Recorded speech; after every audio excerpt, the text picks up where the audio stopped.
Last class में हमने exercise 8.2 के फर्स्ट और सेकंड क्वेश्चन करे थे। आज हम करेंगे question third and fourth. Question third हमें दे रखा है if tan a plus B is equals to √3, tan a minus B is equals to 1/√3, 0 degree is smaller than a plus B is smaller than और is equals to 90 degree, a is greater than b, find a and b।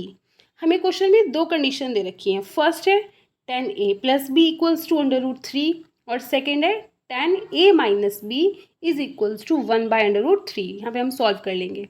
सबसे पहले हम first condition ले लेते हैं, tan a plus B equals to √3। हम यहाँ पे tan a plus B as it is लिख लेंगे, tan a प्लस बी। अब यहाँ पे हमारी √3 टेबल में हम चेक करेंगे √3 किसकी वैल्यू होती है। √3 होती है tan 60 की वैल्यू, तो हम √3 की जगह tan 60 लिख लेंगे। दोनों साइड tan है तो tan से tan कैंसिल हो जाएगा। यहाँ पे हमारे पास बचा a plus B is equals to 60 degree. ये हमारी फर्स्ट इक्वेशन हो गई। इसी तरह से हमें सेकेंड कंडीशन दी हुई थी, tan a minus B is equals to 1/√3। यहाँ पे हम tan a minus B as it is लिख लेंगे। अब हम टेबल में चेक करेंगे 1/√3 किसकी वैल्यू होती है, ये होती है tan 30 की। यहाँ पे भी हमें दोनों साइड 10 मिल गया तो 10 से 10 कैंसिल हो जाएगा। हमारे पास क्या बचा, a minus B is equals to 30 degree. ये हमारी सेकेंड इक्वेशन हो गई। यहाँ पे हमें दो इक्वेशन मिल गई, इक्वेशन फर्स्ट और इक्वेशन सेकेंड। यहाँ पे हम इन दोनों इक्वेशन को ऐड कर लेंगे, तो लिखेंगे add equations first and second. तो फर्स्ट इक्वेशन है हमारे पास ये वाली, a plus B is equals to 60 degree. Second equation है हमारे पास a minus B is equals to 30 degree. दोनों को ऐड करेंगे, a और a कितना हो जाएगा, ऐड करेंगे तो 2a। यहाँ पे हमारा एक प्लस में भी है एक माइनस में, तो कैंसिल हो जाएगा। इक्वल्स टू में 60 प्लस 30 90 डिग्री। तो यहाँ से हम a की वैल्यू निकाल लेंगे, a equals to 90 divided by 2।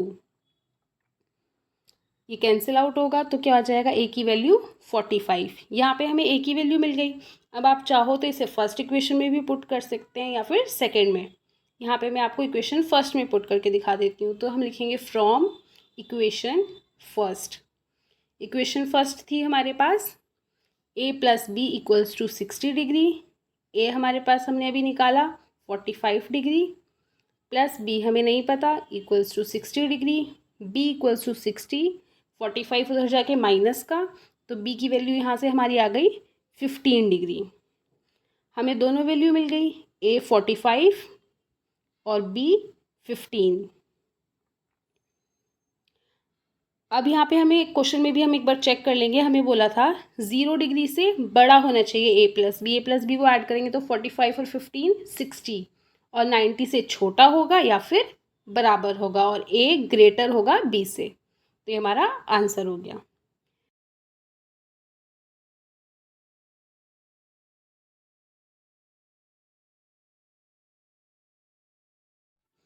Next question number 4 देख लेते हैं। यहाँ पे हमें ट्रू और फॉल्स बताना है। तो हमें फर्स्ट पार्ट दे रखा है sine a plus B is equals to sine a plus sine b। यहाँ पे हम वैल्यू से सॉल्व करके देख लेते हैं, उससे क्या होगा, इजी हो जाएगा। a हम 30 डिग्री ले लेते हैं और b 60 डिग्री। अब sine as it is, a हमने 30 एज्यूम किया है तो 30 प्लस b हमने 60 एज्यूम किया है तो 60 is equals to sine a की जगह 30 लिखेंगे प्लस साइन b की जगह 60। अब sine 30 plus 60 90 degree is equals to sine 30 plus sine 60 as it is लिख देंगे। अब हम टेबल में चेक करेंगे, साइन 90 की क्या वैल्यू होती है? साइन 90 होता है 1 इज इक्वल्स टू में साइन 30 होता है हमारा 1/2 प्लस साइन 60 √3/2। तो यहाँ पे 1 क्या हमारा इक्वल है 1/2 प्लस √3/2 के? इक्वल नहीं है, तो ये फॉल्स है। तो इसका आंसर आ गया फॉल्स।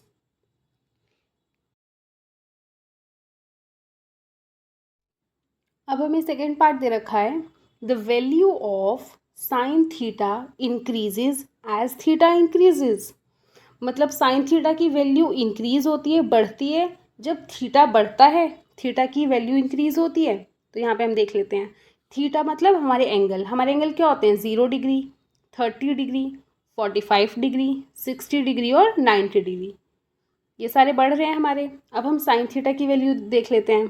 तो साइन थीटा में 0 की वैल्यू क्या होती है? 0, 30 में 1/2, 45 के लिए 1/√2, 60 के लिए √3/2 और 90 के लिए 1।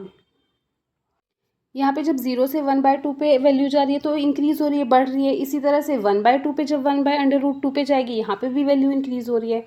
तो यहाँ पे हमारी सारी साइन थीटा के लिए वैल्यू इंक्रीज़ हो रही है, इसलिए ट्रू हो गया। हमें क्वेश्चन में यही तो पूछा था कि साइन थीटा की वैल्यू इंक्रीज़ होगी जैसे जैसे हमारा थीटा इंक्रीज़ होगा।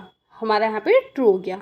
नेक्स्ट पार्ट हमें दे रखा है the value of cos theta increases as theta increases. Same question है, यहाँ पे कॉस के बारे में पूछ लिया। तो थीटा हमारा कैसे होता है? 0 डिग्री, 30 डिग्री, 45 डिग्री, 60 डिग्री और 90 डिग्री। कॉस थीटा क्या होता है हमारा? 0 पे 1, 30 पे √3/2, 45 पे 1/√2, 60 पे 1/2 और 90 के लिए 0।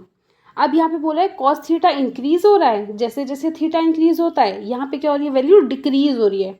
1 से √3/2 डिक्रीज हो रही है, तो एंड तक डिक्रीज हो रही है सारी वैल्यू, लास्ट में 0, तो ये फॉल्स हो गया।